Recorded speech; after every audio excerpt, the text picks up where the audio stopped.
Berarti sama saja dia mengatakan, maaf Rasulullah, saya lebih ngerti daripada anda.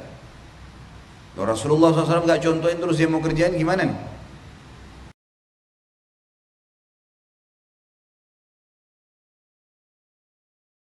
Banyak di Indonesia ini kiai-kiai, ustadz-ustadz, siapalah julukan mereka, melakukan perbuatan-perbuatan dalam Islam yang baru. Nggak ada. Di generasi awal Islam nggak ada. Nggak Nabi contohin, nggak sahabat contohin.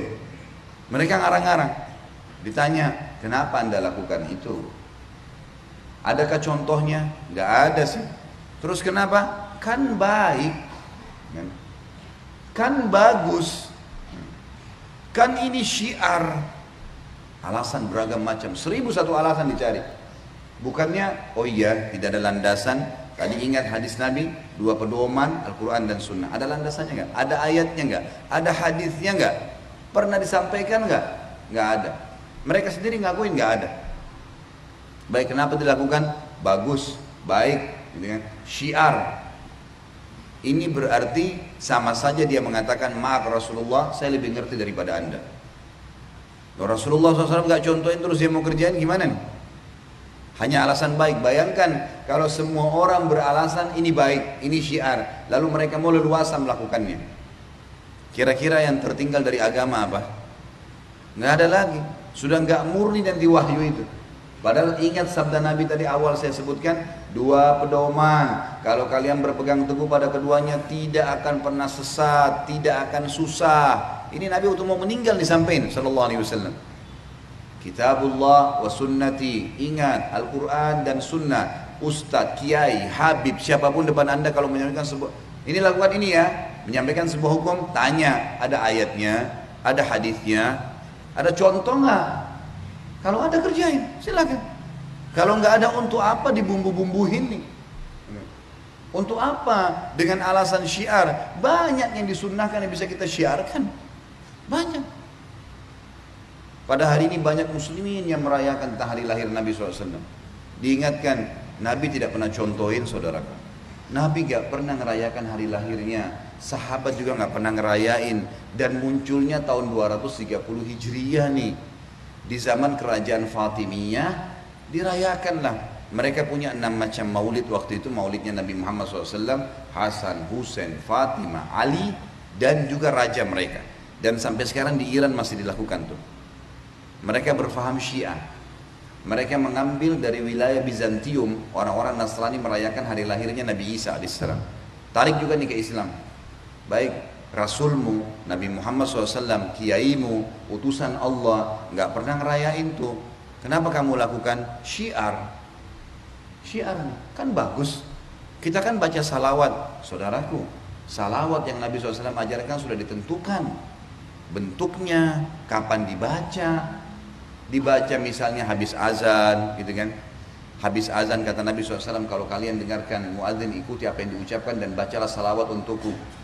Kalau kita baca, begitu ingin membaca doa, membaca bismillah, alhamdulillah, wassalatu wassalamu ala rasulillah, menutup doa, masuk masjid, keluar masjid, ada tempat-tempat yang sudah ditentukan. Pada hari Jumat disuruh perbanyak, sudah ada, syiarkan tuh. Yang sudah Rasulullah SAW ajarin, syiarkan, silakan. Jangan syiarkan sesuatu yang anda karang-karang nih. Kadang-kadang kalau diingatin tersinggung. Nih, Wahabi nih. Ini aliran sesat nih. Subhanallah. Dikatakan kembali kepada Rasulullah, kalian mengatakan ini sesat, ini garis keras. Kita sedang menjaga masjid nih, kita jaga bangunannya. Jangan ada yang coret ya. Ini panel listrik di sini, ini pencet. Ini ruangan khusus pengurus, jangan masuk ya. Ini sound system, jangan sembarangan orang yang pegang ya. Peraturan, datang rapi, sholat. Ada sesuatu yang kurang nyaman disampaikan pada panitia. Hanya gitu kok, untuk jaga kemurnian Islam. Semua ya, direntet dalam sejarah Nabi SAW dan para sahabat, terutama Khulafaur Rasyidin, masa kejayaan Islam berjaya pada saat itu. Karena berpegang pada Al-Quran dan sunnah Nabi Muhammad SAW. Apa beratnya teman-teman sekalian? Kalau anda berpegang pada sunnah Nabi, beratnya apa? Cukupkan dengan itu saja, nggak usah tambah-tambahin. Selesai. Kan bisa ya? Tapi orang-orang nggak mau, dibumbu-bumbuin. Hadis yang lain, kata Nabi SAW, alaikum bisunnati wa sunnatul khurafa'ur rasyidun al-mahdiyun min ba'di. Berpegang pada sunnah-sunnahku yang aku contoh-contohkan, dan sunnah khulafa'ur rasyidin Abu Bakar, Umar, Uthman, Ali radhiyallahu anhum ajma'in. Addu 'alaiha bin nawajid. Pegang teguh pada keduanya walaupun dengan gigi geraham kalian.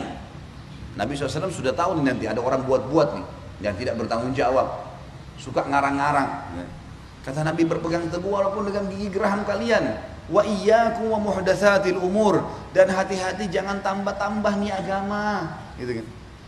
Fa inna kulla muhdatsin bid'ah, semua yang ditambah-tambah itu perbuatan baru dalam agama. Wa bid'atin dhalalah, perbuatan baru pasti membawa pelakunya pada kekeliruan. Kenapa keliru? Kenapa sesat? Karena tidak ikutin panduan wahyu. Allah maunya A, B, C, D, kerjain ya. Tinggalkan Z ya, dan seterusnya. Ini nggak boleh. Baik, sudah ada jelas panduannya. Enggak, datangkan yang lain. Nggak bisa, nggak akan ketemu. Anda kerja di perusahaan, pimpinan perusahaan bilang, Senin pakai baju putih, Selasa pakai baju kuning, Rabu pakai baju hitam. Datang jam 7 pagi, keluar jam 5 sore. Ada pegawai datang, Senin pakai baju hitam.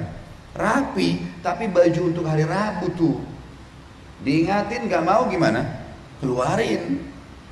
Nggak diterima, nggak ada gaji, nggak ada pekerjaan. Bangkang dengan peraturan perusahaan. Itu baru peraturan perusahaan, apalagi peraturannya Rabbul Alamin, Tuhan alam semesta. Kenapa sih sekali lagi kalau kita berpegang pada sunnah Nabi SAW, cintai beliau dengan setulus-tulusnya, pertahankan agama ini apa adanya, kan cukup.